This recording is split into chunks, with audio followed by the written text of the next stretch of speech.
Bueno, buenas tardes, ¿cómo les va? Soy el profesor Roberto Ryan, estoy a cargo de la cátedra de Sociedades y Asociaciones y la idea es un poco que a través de este video introductorio conozcamos un poco la materia en general, veamos cómo nos vamos a manejar en el aula virtual, de dónde estudiar y cómo se rinde o cómo se aprueba la materia. Así que los invito a que vean este video y luego a participar activamente del aula virtual para que podamos interactuar y juntos llevar adelante este camino de conocimiento. Bueno, como les decía, vamos a presentar la materia.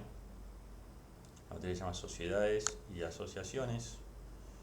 Es una materia en la que vamos a estudiar los distintos tipos de personas jurídicas que existen en el mundo del derecho, la importancia que tiene cada uno de ellos para el desarrollo de los distintos tipos de actividades empresariales o a veces otro tipo de actividades, como puede ser el caso de las fundaciones, de las asociaciones, en definitiva todas aquellas personas jurídicas, personas de existencia, que son un tipo de personas de existencia ideal. Esa va a ser un poco la temática de nuestra materia. Como ven, acá tenemos dos aspectos que quiero que conozcamos de la materia. Uno es quiénes son los profesores que van a ser sus guías a lo largo del cursado y cuál es la importancia de la materia. Vamos a empezar por este punto, porque yo considero que es una materia importante. Como dije, es una materia que tanto la cursan contadores como administradores, y si bien para ambos tiene el mismo tratamiento, es decir, ambos van a cursar con el mismo programa y el examen es exactamente igual, quizás los contadores lo utilicen más en algunos aspectos y los administradores le den una utilidad en otros aspectos, pero para ambos es muy importante porque de los derechos que cursan en la facultad es quizá una de las que tiene mayor aplicación práctica. No digo que sea más importante que otros derechos, sino que digo que tiene una aplicación práctica habitual en el ejercicio de la profesión. Es por eso que los convoco y los invito a que hagan un estudio a conciencia y lo más profundo posible, eh, para que el día de mañana realmente les sea útil haber estudiado esta materia, que van a ser, como les dije, a tener una aplicación práctica diaria y habitual. ¿Por qué digo esto? Para que, para que esto no quede en meras palabras. ¿Por qué digo que es tan importante la materia? Bueno, en lo que tiene que ver con el ejercicio profesional, ustedes, esta es una materia que la van a usar en lo que tiene que ver con el asesoramiento, la consultoría, cuando un cliente venga, a lo mejor esté por iniciar un desarrollo, un emprendimiento o esté organizando algún tipo de ONG, y necesita saber qué forma jurídica darle a ese emprendimiento. Seguramente ustedes por lo menos deberán tener que tener las herramientas básicas para orientarlo y poder explicarle cuál es la persona jurídica apropiada para ese desarrollo. Como contadores también pueden constituir y realizar trámites ante los distintos organismos que llevan adelante el registro de las personas jurídicas, por ejemplo, lo que tiene que ver con la Inspección General de Personas Jurídicas en la provincia de Santa Fe, o el registro público en materia que depende del Poder Judicial de la provincia, donde se inscriben las sociedades, o incluso el Instituto Nacional de Asociativismo y Economía Social, donde se inscriben las cooperativas y las mutuales. También es importante para aquellos contadores que vayan a inscribirse como peritos para realizar pericias judiciales, tanto en materia federal como en materia provincial.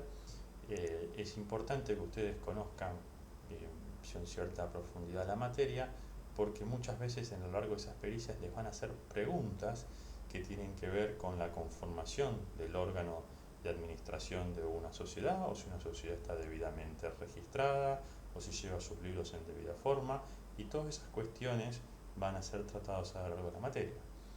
También en materia de Poder Judicial hay un listado de interventores judiciales, para el cual a veces se pueden solamente anotar contadores. Los interventores judiciales son personas que designa el juez para el caso de conflictos de una sociedad, para que administren esa sociedad o coadministren esa sociedad a grandes rasgos, mientras dure el conflicto judicial de remoción de un director o de un gerente de un SRL, por ejemplo. Entonces ahí también pueden tener actividad práctica y habitual, y para lo cual deben conocer el, el desenvolvimiento que tienen las sociedades y cuáles son los requisitos y los cumplimientos legales que sí o sí deben realizar ustedes como administradores de sociedades. También les puede tocar ser parte del órgano de administración y fiscalización de una persona jurídica, organismos, y para eso es importante que ustedes conozcan cuál es su responsabilidad, cuáles son las cosas que sí o sí deben hacer, cuál es su deber para con los socios o asociados, etc. Y también puede ser parte o materia de la auditoría. Cuando ustedes hacen la auditoría deben saber si las decisiones de los órganos, que en definitiva son aquellos que tienen implicancia directa en los estados contables de la sociedad, han sido llevadas en legal forma. Por lo tanto deben conocer cómo se han tomado las decisiones y la implicancia que eso puede tener. Y después, en aplicación diaria, tanto si liquidan impuestos o si hacen derecho laboral, deben conocer cuáles son las implicancias que puede tener según la persona jurídica de la que se trate, que lleva adelante la actividad empresarial. Y por último quiero hacer mención a esta pequeña indicación que ponemos con letra negra a la izquierda de su pantalla o a la derecha de su pantalla, que dice interdisciplinaria. ¿A qué me refiero con esto? Esta es una materia que el día de mañana es muy importante que la trabajemos de manera interdisciplinaria, como casi todas las actividades de hoy en día, pero esta en particular. Es muy importante que entendamos la importancia de la interdisciplinaridad, sea con un administrador, sea con un abogado, que son quienes entienden en la parte que tiene que ver con los conflictos societarios y cómo impacta la jurisprudencia y la doctrina en las distintas problemáticas que se pueden presentar en una sociedad. O incluso hasta con otras profesiones, como podría ser un psicólogo, que muchas veces puede intervenir en ciertos aspectos de conflictos societarios. Pero insisto con la importancia de la interdisciplinaridad. Muchas veces nos vamos a encontrar con que además de lo que hemos aprendido, necesitamos la consulta y la interconsulta. Es importante que estemos preparados para ello, para no cometer ningún tipo de error. Bueno, ahora quisiera que conozcamos a los profesores de la materia. Junto con este video hemos acompañado videitos muy cortitos donde cada uno de los docentes hace una pequeña presentación para que ustedes también le conozcan la cara, su voz y puedan saber quiénes van a ser sus docentes a lo largo de este curso. La cátedra tiene 3 comisiones. La comisión 1, donde está la doctora Paula Pérez y la doctora Mayra Borsini. La comisión 2, donde estoy yo, que soy el profesor Roberto Ryan, la doctora Cristián, María José Cristián y la doctora Vanessa Martínez. Y la comisión 3, que está el doctor Javier Martínez Prieto, la doctora María Julia Fará. Y desde el año pasado se ha incorporado a trabajar con nosotros la doctora Normalesio, que si bien ha dado clases en las sedes, va a estar también trabajando con las 3 comisiones de manera alternada y colaborando con nosotros. Así que los invito a que luego de esta presentación vean los videos donde cada uno de los docentes se presentan para que los conozcan, para que sepan quiénes son cuando les responden una pregunta y en su caso cuando ya todo vuelva a la normalidad puedan continuar el vínculo con cada uno de los docentes con los que han interactuado. Bien.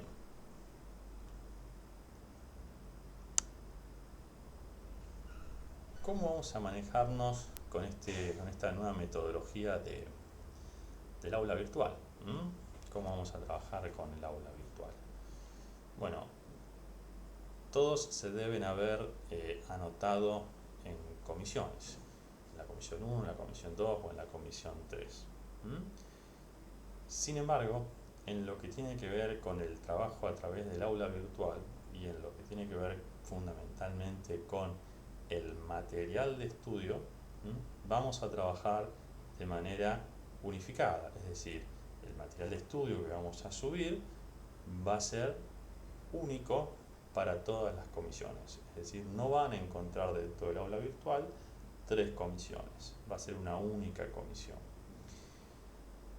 Semanalmente vamos a estar subiendo el material distribuido por unidad. Vamos a poner una carpeta unidad 1 y ahí va a estar todo el material de la unidad 1 que nosotros pretendemos que ustedes le den una lectura semanal y les pedimos que así lo hagan, ya que podrá haber en determinados casos algunos pequeños prácticos o algunas pequeñas preguntas que contestar para nosotros tener la certeza de que han leído el material y de que están participando y dirigiendo el foro. Por eso los invitamos a que de manera semanal, el primer día de cada semana, vamos a estar subiendo el material. Si no subimos todo junto, vamos a ir, a veces es mucho, debemos de subirlo en 2 partes, distribuyéndolo por temas, pero los invitamos a que tengan participación habitual y entren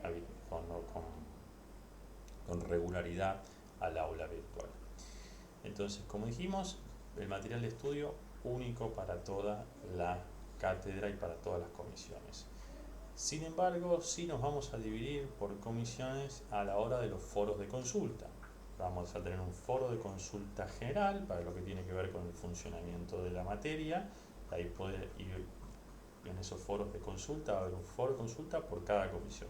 Entonces va a estar el foro de consulta general de la comisión 1, el foro de consulta general de la comisión 2, el foro de consulta general de la comisión 3. Y luego un foro de consulta por unidad y por comisión, es decir, el foro de consulta de la unidad 1 de la comisión 1, el foro de consulta de la unidad 1 de la comisión 2 y el foro de consulta de la unidad 1 de la comisión 3. Nosotros vamos a crear esos foros y ahí ustedes pueden realizar todas las preguntas que crean necesarias hacer y los docentes de cada comisión se los van a estar respondiendo con cierta regularidad. Así que esa es la forma en la que nos vamos a organizar. Una única comisión para lo que es material de estudio y sí tenemos foros de consulta por cada comisión, ya cada uno sabe en la comisión en la que se ha inscrito, con lo cual de esa manera sabe en qué foro debe interactuar. Bien. Material de estudio. ¿Qué tipo de material de estudio van a encontrar en el aula virtual? Se van a encontrar con todo tipo de material. A veces vamos a subir copias de libros, con alguna referencia a algún libro, o va a haber una guía de un tema donde se indica de dónde estudiar, qué artículos de la ley leer, o una breve síntesis de algún tema redactado por el docente. Pueden llegar a encontrar artículos de doctrina, puede haber algunos videos explicativos y también puede haber clases grabadas. A veces los videos no van a estar subidos porque nos han pedido que no sobrecarguemos la capacidad del aula virtual, así que puede que haya algún link donde ustedes cliquen y vayan a ver la clase o el video por fuera del aula virtual. Y como les decía, todo el material estará clasificado por unidad. Van a encontrar carpetas de la unidad 1 y ahí va a estar todo el material referente a la unidad 1. Unidad 2, todo el material referente a la unidad 3. Cualquier duda que tengan nos preguntan en los foros general de funcionamiento de la materia. Por último, en lo que tiene que ver con el funcionamiento del aula virtual, ¿qué pasa con los prácticos o preguntas que se formulen? Tienen que saber que tienen un carácter obligatorio y para eso es necesario que ustedes participen con habitualidad. ¿Por qué? Porque van a ser necesarios para obtener la regularidad. No van a ser prácticos ni preguntas en las que ustedes van a tener que mejor desarrollar un tema, van a ser preguntas muy bien concretas, temas que a nosotros nos lleven a la tranquilidad de que han leído y visto los videos y en definitiva que han visto el material que les hemos sugerido. Es la forma de llevar adelante la regularidad de la materia. Bien, vamos entonces a nuestro próximo punto, que es de dónde estudiamos, porque a veces nosotros, como les vamos a subir una guía de estudio, pero ustedes tienen que saber que, como la mayoría de las materias de derecho, hay bibliografía de la que deben nutrirse y de donde pueden a lo mejor primero hacer un primer abordaje del tema y después, si les queda alguna duda, hacer preguntas puntuales a los docentes sobre en los foros de consulta. Bien, pero ¿qué bibliografía que vamos a tener? Bueno, acá tenemos como dice la presentación, dice el problema de la reforma. ¿Qué es esto del problema de la reforma? Bueno, en el 2015 se unificaron los dos grandes códigos que tenía el derecho privado argentino, que era el Código Civil y el Código de Comercio, y en consecuencia eso trajo aparejado la modificación de una serie de artículos del Código Civil y de la Ley General de Sociedades 19.550 que hacen que el derecho societario ya haya tenido su reforma más importante, quizás en el año 83, pero sobre todo porque existe un verdadero cambio de paradigma en algunos principios del derecho societario. Esto hace que, si bien ya han pasado casi 4 años, 5 años de la reforma, a veces no hay tanto material disponible post reforma, sobre todo para los estudiantes, ya que algunos libros son muy grandes o muy técnicos para un estudiante. Entonces, el problema de la reforma hace que a veces no tengamos tanto material, con lo cual yo les voy a hacer un resumen de algún material que sí es importante tener, que les puede servir, mejor dicho, les va a ser muy útil para el estudio de la materia. Y se los voy indicando. El primero que les voy a indicar es el de una serie de leyes comentadas. Hay una ley que es la famosa ley amarilla, le dicen, que es el doctor Jorge Zunino, y básicamente es la Ley General de Sociedades comentada, concordada y anotada y complementada con el Código Civil y Comercial. Es muy útil. El tema es que a lo mejor quizá no es lo ideal para un estudiante. ¿Por qué? Porque a veces a un estudiante le resulta más sencillo un libro de texto que una ley comentada. Yo siempre digo que las leyes comentadas son más para el ejercicio profesional que para el estudiante, pero si la pueden conseguir, la verdad que es un texto muy bueno y en el que prácticamente no le va a faltar ningún detalle en lo que tiene que ver con la ley de sociedades, ¿no? Ustedes a veces pueden estar más habituados a la editorial Repar. La editorial Repar también tiene una ley de sociedades comentada, el doctor Marcelo Perciavale, es muy buena también y está concordada y comentada y anotada y tiene las concordancias con el Código Civil y Comercial, así que también pueden usar esta versión que es muy buena. Como libros de texto, primero les voy a recomendar uno que es anterior a la reforma, es el doctor Juan María Farina, que ha sido docente de esta cátedra, ha sido titular de esta cátedra poco quien ha redactado las bases del programa actualmente tenemos. Es muy bueno este libro y es muy abarcativo de toda la parte de lo que eran las sociedades comerciales, es decir, lo que son las sociedades generales, la ley general de sociedades. Tiene lo que es la parte general y la parte especial, son 2 tomos. Quizás es un libro para cuando no se entiende algo, poder profundizar y poder eh, entender algo que un libro más corto a lo mejor no me lo deja muy claro, o la ley leyendo el texto no lo entiendo. Está en la facultad y si no también todavía es un libro que se puede comprar en cualquier lado.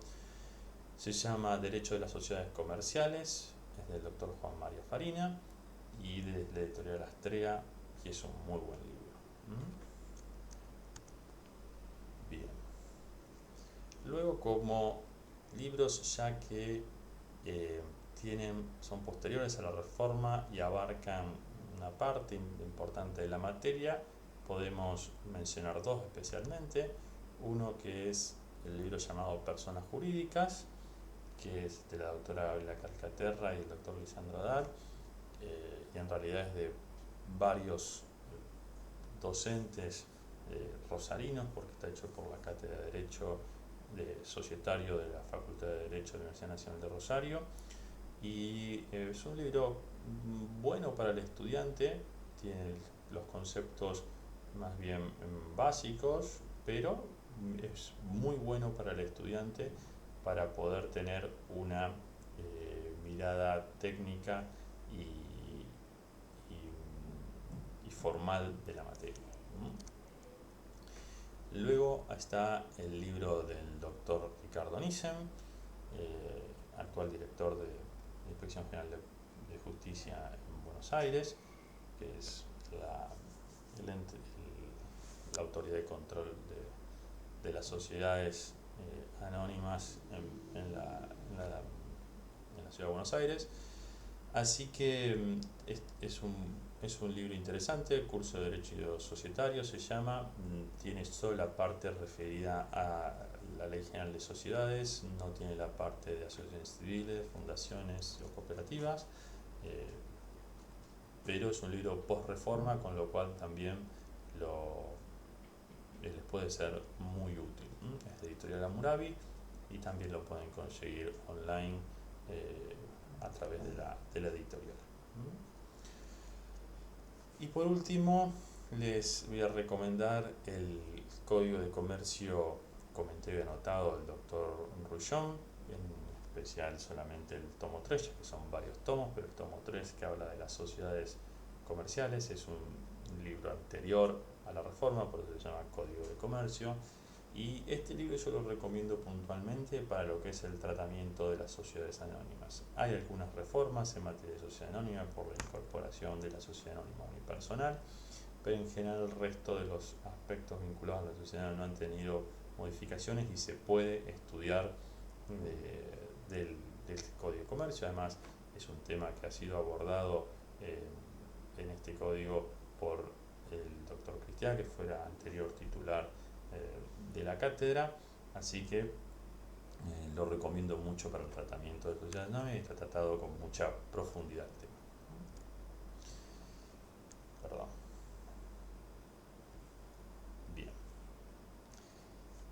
Bien. Y lo último que les voy a decir, y que sí es muy importante, esto lo pueden bajar de Infolec, en internet lo van a ir en cualquier parte, siempre es importante que tengan las leyes a manos. Tanto la ley de sociedades como la ley de cooperativas, como la parte referida a asociaciones civiles y fundaciones del Código Civil y Comercial. Es importante que ustedes tengan esos artículos a mano siempre para ir consultando permanentemente a lo largo del dictado del curso. Por último, ¿cómo se rinde o cómo se aprueba la materia? Bien, vamos a trabajar acá con 2 variantes, por decirlo de manera. Es decir, con cuarentena y sin cuarentena. Es decir, si la cuarentena sigue hasta el final del cursado, ¿qué va a pasar? Bueno, en este caso seguramente no habrá parcial, para lo cual es muy probable que les estemos pidiendo la confección de algún práctico con, que deberán presentar con fechas límites y el cual va a ser evaluado y ustedes deberán aprobar. Es muy importante que participen habitualmente de los foros en el aula virtual. Nosotros vamos a ir haciendo un seguimiento de eso. Y por último, bueno, tendrán que aprobar el examen final, ¿m? Que va a depender de los turnos que disponga la facultad en caso de que haya cuarentena, ¿no? Si no hay cuarentena, bueno, en ese caso tendremos, en caso de que sea posible, un parcial sobre fines de mayo que abarcará hasta donde hayamos dado de las unidades. ¿M? También es importante la presencia en el aula virtual y en el aula real cuando volvamos al salón, y finalmente estará el examen final, que la cátedra en este año está evaluando la posibilidad casi segura de que vayamos a tener un examen que permita la promoción de la materia al finalizar el cursado por fuera de las fechas de exámenes finales, aunque seguramente va a ser un examen integrador tanto de la primera como la segunda parte, es decir, de la parte que estuvo involucrada en el parcial como la parte que no estuvo involucrada en el parcial, haciendo siempre más hincapié en la parte que aún no se ha tomado. Bien, con esto llegamos un poco a la finalización de la presentación de la materia. Espero haber sido claro, y si no, como les dije, va a haber un foro de consulta general donde ustedes pueden consultar a los docentes de acuerdo a la comisión que se trate, y los invito a que tengan participación activa. Es muy importante que lo hagan. La forma en la que se construye la educación a distancia es con la participación activa de ambos lados, de este lado los docentes, de ese lado los alumnos. De nada sirve que nosotros volquemos material o grabemos clases si ustedes no las miran y ustedes no las leen. Así que los invito juntos a llevar adelante este desafío y a quedarse en casa hasta que termine la cuarentena. Bueno, les mando un saludo grande y nos vemos por este medio.